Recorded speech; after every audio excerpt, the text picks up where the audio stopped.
L'idée de Dieu, si tu te poses des questions sur l'idée de Dieu, c'est que quelque chose en toi cherche une vérité qui va au-delà de ce qu'on t'a appris.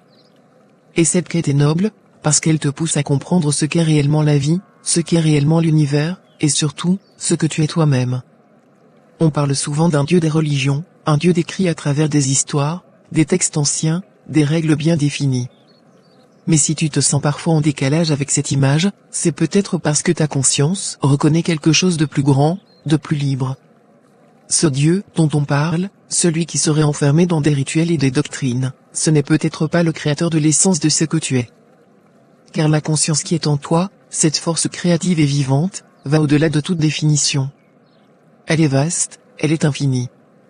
Elle a le pouvoir de questionner, de rêver, de dépasser les limites imposées par les dogmes. Et ça, c'est un cadeau inestimable, quelque chose qu'aucune figure imposée par la religion et la spiritualité ne peuvent vraiment saisir. Si le Créateur existe, il ne se réduit pas aux représentations humaines, aux mots, aux lois.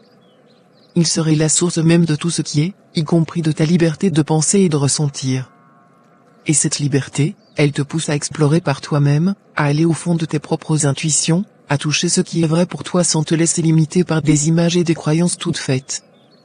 Tu es libre de comprendre que le sacré, le divin, ne se limite pas aux mots d'un livre ou aux paroles d'autrui.